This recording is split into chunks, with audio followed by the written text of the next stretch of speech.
Kaninang umaga, nagkaroon kami ng pag-uusap ng mga kasama sa Makabayan Block na banggit na sa amin na opisyal na hindi tinanggap yung kanilang impeachment complaint.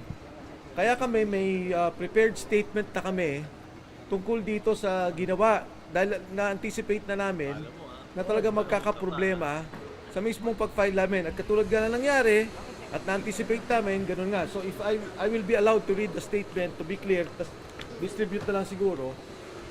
The refusal of the Office of the Secretary General of the House of Representatives to accept the impeachment complaint is a clear violation of both the rules of the House and the 1987 Philippine Constitution.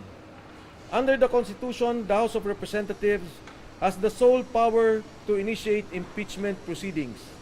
The rules of the House explicitly provide a ministerial duty for the Office of the Secretary General to receive and record impeachment complaints that are duly filed. There is no discretion given to the Secretary General to reject, screen, delay, or block such filings. By refusing to accept the complaint, the office effectively usurps the constitutional authority of the House itself and denies the Filipino people their only lawful mechanism to raise grievances against a sitting president. If I may repeat that, by refusing, it denies the Filipino people their only lawful mechanism to raise grievances against a sitting president. Impeachment is not a political favor. It is a constitutional right. It is the only formal process through which citizens, through their representatives, can seek accountability from the highest official of the land. To block this process is not merely procedural error. It is a constitutional violation, an obstruction of a lawful remedy, and a direct assault on the people's right to petition government for redress of grievances. The House of Representatives exists to serve the people, not to shield those in power from scrutiny. The rules are clear. The Constitution is clear. The duty is clear. And no office has the authority to silence the people's voice. Maraming salamat po at magandang hapon sa inyong lahat. If I may distribute this. Meron ako idadagdag, sandali lang, dadagdag ko lang. Yung impeachment complaint is actually a people's complaint. Yun lang. So, hindi kailangang pigilan ang reklamo ng taong bayan. It's a people's complaint. It's a constitutional process na nasa constitution natin na pinoprovide para sa ating lahat. Ako naman, wala na akong idadagdag. Okay na yun. Ano masasabi niya hindi tinanggap yung impeachment complaint? Sino? Hindi tinanggap. Hindi, yun nga, sa hindi pagtanggap nila, it is not only a violation of the rules, but of course of the Constitution. At ang mas mahalaga, ito lang kasi ang paraan ng taong bayan na magreklamo sa nakaupong Pangulo. Hindi ka pwedeng mag-file sa ombudsman, hindi ka pwedeng mag-file sa korte. Sa ginawa nilang to, parang tinatanggal nila yung karapatan ng taong bayan na magkaroon ng maayos, legal na pagreklamo doon sa nakikitang problema sa nakaupong presidente. Ginawa niyo rin ba yung ginawa ng Makabayan kanina na nag-iwan kayo ng kopya ng constitution? Hindi. Nag-iwan kami. Mag-iwan ba tayo? Ako lang. Okay. Nag-iwan kami. Pero hindi nila tinanggap. We attempted and we have recorded every possible conversation we had with A copy of your complaint is not inside the office of the secretary. hindi nila tinanggap. We will be discussing this at another time. Ang tingin namin ang dapat natin pag-usapan ngayon, yung mismong, kasi yung sa maraming pagkakataon sa Korte Suprema, may decision na about impeachment complaints. In fact, the recent decision was on the Vice President. At mabigat tong hindi pagtanggap, hindi namin maintindihan kasi hindi naman si Secretary General Cheloy ang sinasabi ng Saligang Batas. Ang sinasabi ng Saligang Batas, yung opisina. Dapat i-receive nila yun.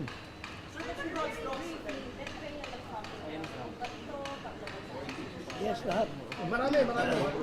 Pero let's concentrate dun sa hindi dagdag, please. Our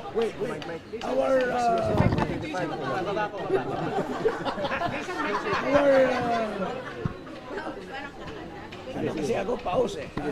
Our impeachment complaint encompasses almost all the grounds except for treason and bribery, I guess. But culpable violation of the Constitution, betrayal of public trust, graft and corruption, high crimes.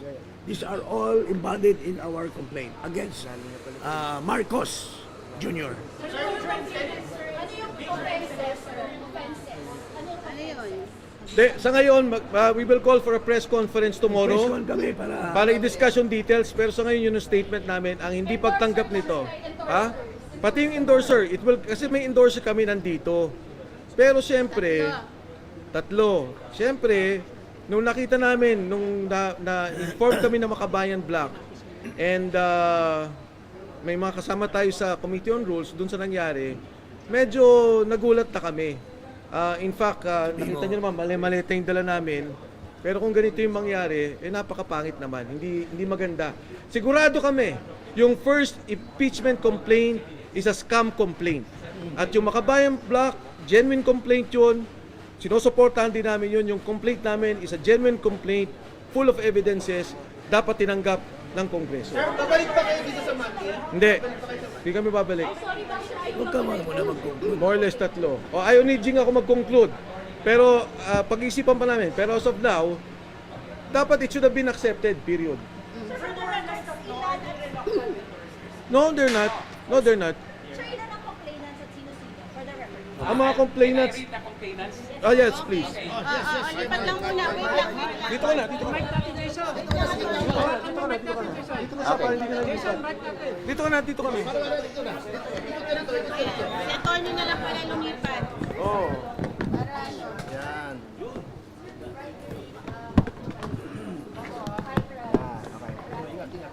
The complainants in this case entitled in the matter of the impeachment of Ferdinand R. Marcos Jr., President of the Republic of the Philippines, Manuelito de los Reyes Luna, yours truly, Jacinto V. Paras, Ferdinand S. Topacio, Michael T. Defensor, Harold Respicio, Mary Catherine Diaz Binag, and Virgilio R. Garcia. David Simpson. What is? We are not supporters of the president. We of the vice president. We are not supporters of the president, but we respect the office of the vice president because he's the elected official of the land, second highest official of the land. We are citizens of the Philippines, and we are exercising our constitutional duty to file this impeachment to question the betrayal of public trust, culpable violation of the Constitution, and graft and corruption and other high crimes of the incumbent President of the Republic of the Philippines, President Ferdinand R. Marcos Jr. Pero is it right to say na kayo po ay pro-Duterte group na nag-file? Irrelevant yan eh. Because this is not We are for justice. Saan ka? Pro-Philippines? Pro-people? I'm just Yeah, like, that's why because I'm asking. Can I just answer that? Irrelevant that. Huwag kang mag-ano. This is a people's complaint. This is a people's complaint. Walang sala yan. Wala. This is a complaint of the people of the Republic of the Philippines. Excuse us. Sorry. Tomorrow we will have a That's all. press con. The ribbon. Attorney Topacio, can you explain the ribbon? Attorney Topacio. Actually po, this is the same color of ribbon that we wore during, hindi ako makikita. Hindi ako makikita. Nakaupo na yun. Kita pa. Okay. Actually, this is the same color of ribbon that we wore during the successful impeachment of then COMELEC Chairman Andres Bautista Jr. Impeach to impeach. Yun lang. Lalang.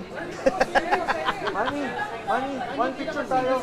Sorry. One picture na lang. Ayaw pa nila until received, syempre. Dati Kasi, one picture na lang tayo. No, okay. Tomorrow na po. Tomorrow na po. We will ano. Lahat seryoso eh.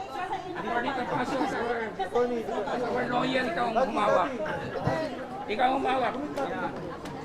Bigyan niyo ng isang kopya si Manong. Manong, hawakan niyo po ito. We would also like to thank Manong Chavit Singson for the moral support.